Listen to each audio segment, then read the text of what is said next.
Oh, looking forward to this weekly hit here with Aaron Torres from the Aaron Torres Sports Podcast, hosting on Fox Sports Radio and writes Kentucky Sports Radio, and the college basketball transfer guru who makes sure that college basketball is a 12-month-a-year thing now.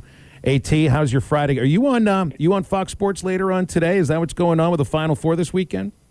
I am, as a matter of fact. I'll be hosting the Doug Gottlieb show from 2 to 5 Central. I think that sounds right. It's 12 to 3 Pacific, 3 to 6 Eastern. And let me correct you on one thing.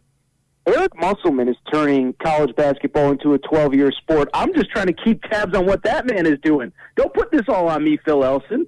Yeah, but you also are following his trend, what this is about. And, I mean, the college sports free agency thing, we've picked up on this for the last couple of years. Musk, I think, was ahead of the curve as far as that's concerned. Well, it's certainly taken another level this year. And listen, you know, it's really funny. Like, I've never liked this. My stance on transfers has never changed. I believe that if your coach leaves, like if you're at Texas Tech right now and Chris Beard decides to leave, you should not be obligated to stay there. And I think everybody else should have to sit out a year. You know, that's been my opinion. I have never changed that. You know, but, you know, if your coach leaves, you can leave and do what you got to do. Otherwise, you got to sit out a year. There's always extenuating circumstances that can be considered. I should mention, by the way, the best player in this NCAA tournament has been a guy Hogs fans are familiar with, Davion Mitchell. He was a transfer who sat out for a year. I think it's working out well for him. But I do find it funny, you know, the reaction of the media this offseason. Oh, it's so out of control. And like, well, I do agree it's out of control. But, you know, you guys are the ones that have been advocating for years that, you know, college athletes should basically be able to do whatever the heck they want with no rules and no consequences. Well, Phil, you're a parent. Matt, I don't think you are, but, you know, you're like a child, so your wife, girlfriend has to deal with it. You know, you don't put in any rules for your children, they're going to go crazy. And so I'm not calling college athletes children, and I think there are perfectly legitimate reasons to want to transfer, to consider transferring. I just don't think that you know, it's the worst thing in the world if a kid has to sit out for a year. It actually works out well for quite a few of them. What'd I do? You just are you. I think he's still. This is all about the chaos in the cantina when it comes right down to it. I mean, your nickname is Smackdown. Come on, we're not talking about a cardiologist here. I don't know any brain surgeons named Dr. John Smackdown Jones. You know, like your nickname Smackdown. I'm sorry. I mean, you know, it's you a good strike radio me as nickname. a fun-loving guy, Matt. That's all. Wouldn't be a doctor nickname for sure. That's for sure. So the Arkansas Razorback men's basketball roster is almost going to be totally remade, with the exception of the core of Devo Davis, Jalen Williams, and maybe KK Robinson as well. Other than that, I mean, Musk just told the media yesterday. They asked about the seniors if they're going to take the advantage of this extra year of eligibility, and he said basically blanket no. You know, Tate's gone, Smith is gone. Sills already has announced he's transferring. Vance Jackson will be out, and Moses Moody's going into the draft. So this is the coach I want, honestly, for this era of college basketball. And do you think that's any reason why right now does Roy Williams see the writing on the wall and see how difficult it is year in, year out, with the lack of success from Duke, with the lack of success from Kentucky this year? What do you see for why Roy Williams chose now to ride off into the sunset? No, I think it's a great point, Phil. First of all, back to the Arkansas thing for half a second, then I'll get to Roy Williams. I was talking to somebody about this today, you know, just how crazy it is that, you know, Eric Musselman's really been on this train for about 2, 3, 4 years. You know, this is the year where it explodes, and he's coming off his most successful season ever, so it's perfect timing for him. But I think with Roy Williams, I think you're 100% right, and I encourage people, go listen to the podcast today. You know, we talk a little Roy Williams. It's a fun kind of college hoop show. But, like, you know, I think he's 70 years old, and I don't think he wants to spend the next 3, 4, 5 years not only recruiting 16, 17-year-old high school kids, which I think he actually genuinely enjoyed, but, you know, he's a coach that Phil, I saw this stat yesterday. I was kind of blown away. From the time that he got to North Carolina up until this past offseason, he had lost a total of 4 players to transfer, and all 4 players were from the state of California. So it basically came all the way across country and decided, you know, they wanted to get closer to home. And so I think he's a coach that genuinely enjoyed building relationships with kids. I think, he's one that understood, hey, if a guy is ready for the NBA, I don't want to hold him back. But I also don't want to have to go re-recruit every single one of my players every single offseason, in addition to, recruiting high school kids and recruiting transfers. And so, I think he looked at the circumstances. I think there's no doubt that one of his marquee players that he was anticipating having next year, a kid named Walker Kessler, former McDonald's All-American, after 1 year decides to transfer. And I think he kind of threw his hands up in the air and just kind of said, like, what are we doing here? And I'm 70 years old. I've made more money than I can ever imagine. Like, I'm making so much money, I'm giving it away. For people who don't know, he's been an incredible benefactor for UNC athletics the last year or two. He's given hundreds of thousands of dollars to some of the programs that need it. And I think he just said, no, I don't want to spend the rest of my career not only recruiting my team, but then re-recruiting it every offseason. I'm a coach that, I'm used to doing it a certain way. I enjoy having players in my program for 2, 3, 4 years and growing with them. And that might not be the next 2, 3, 4 years. And so maybe it's time for me to get out. And I think there's no doubt in my mind, Phil, that where this sport is, where it's going, is all playing a huge role in it. Aaron Torres joining it, Phil Elson and Mr. Matt Jenkins here on Halftime. Yes, sir. A couple things. Dr. Matt Jenkins. Dr. Matt Jenkins. Couple things. First, my girlfriend. Dr. Matt Smackdown Jenkins, but continue. A couple things. My girlfriend. Oh, there's a fine. Go ahead, Matty T. Yeah, that's fine. My girlfriend would probably agree with you. Put the money in the bag. We got fines here because I can't bring up my girlfriend. But anyway, she would sit back, Matty T. She would agree with you. I can be a little bit. That's fine. We're moving on anyway. Chris Beard made a lot of headlines yesterday going on from Texas Tech to Texas. I mean, he's a former alumni there. But on the surface, I mean, I read your tweet this morning, and you had it in your podcast also. This could be a really good move for Chris Beard and might work out well for Texas. So I was going to ask you if this is a good move or a bad move, but by the time I've read what you've had to say about that, I think you think this is a good move for Chris Beard. Well, I mean, it's not. I don't think it's a good move or a bad move. He was doing great at Texas Tech, but it's a move that he wanted to make. I think it's a great move for Texas. I don't know who North Carolina is going to get, but I think there's a pretty legitimate chance that we come out of this hiring cycle saying Texas got the best coach in college basketball, or got the best hire this offseason in college basketball.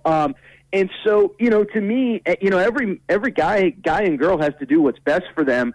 I will say I never really believed this narrative that, Texas Tech fans would tell you, he loves it here, he'll never leave. It's like, well, he was at Little Rock for 1 year and then went to UNLV for 2 weeks and then went to Texas Tech. Not to mention he job hopped before that. So I never thought he was a guy that was going to spend the rest of his career at Texas Tech.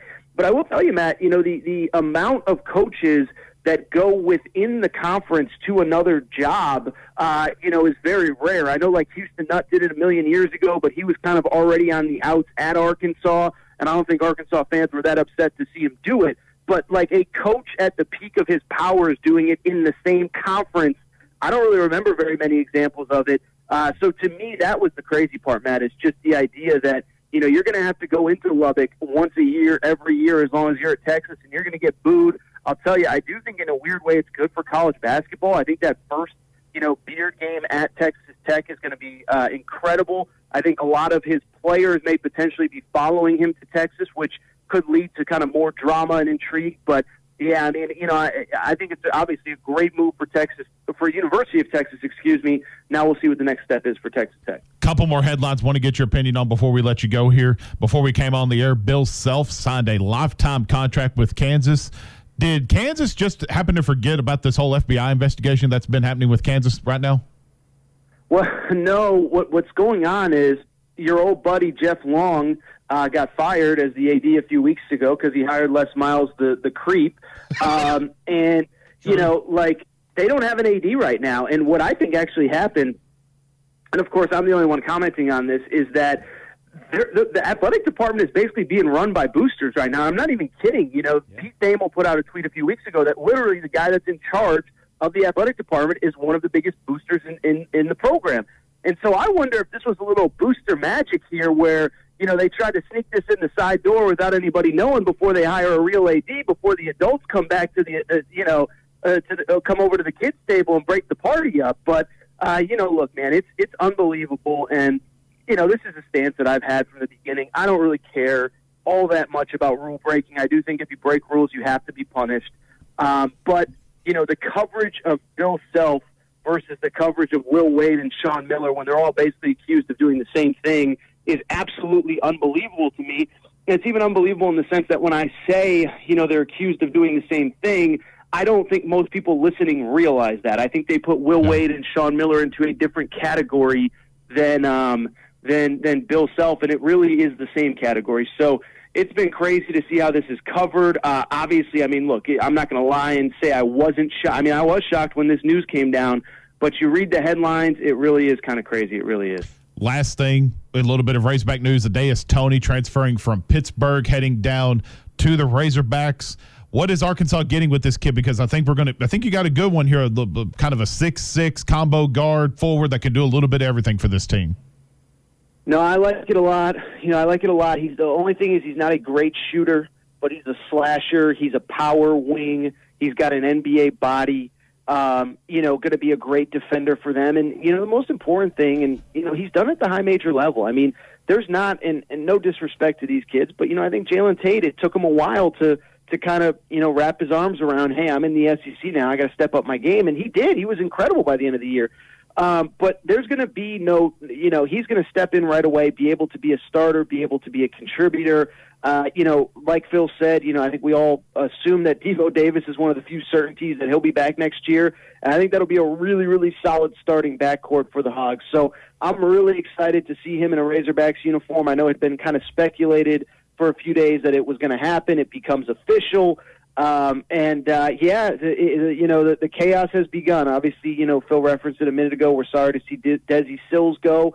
But at the same time, we also, can't dismiss what this program could look like next year. I think there's a lot of new talent coming in. And as we talked about, if there's ever a year to be the transfer guru like Eric Musselman is, oh my, this is the year, man. It is just insane to me how many talented players, how many players seemingly in good situations have decided to leave. Obviously, some players get that extra year, which is putting even more talent in the portal. The portal talent is just absolutely through the roof. And I'll just wrap by saying what I said last week, guys.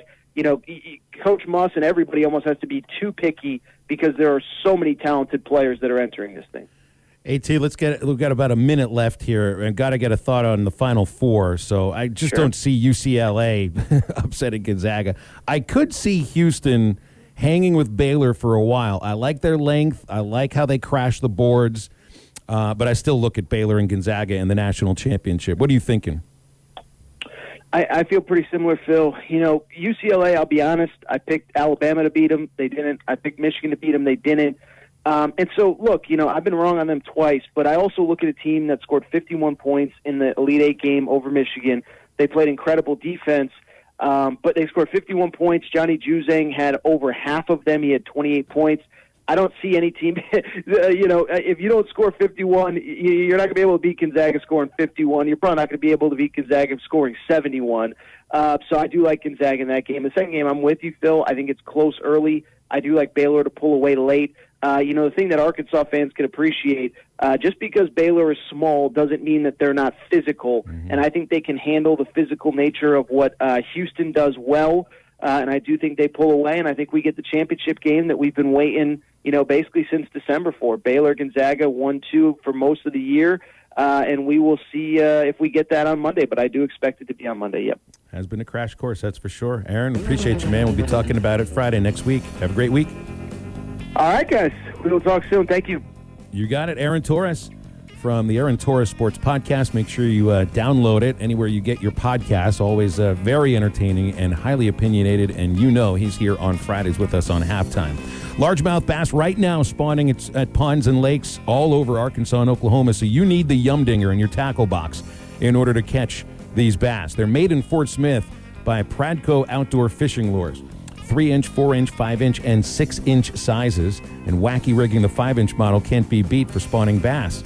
Available at Walmart, Bass Pro Shops, Academy, Lurenet.com, and tackle stores all over the place. The Yum Dinger. Going to wrap the first hour up of Halftime after the break. 877-377-6963 on National Peanut Butter and Jelly Day.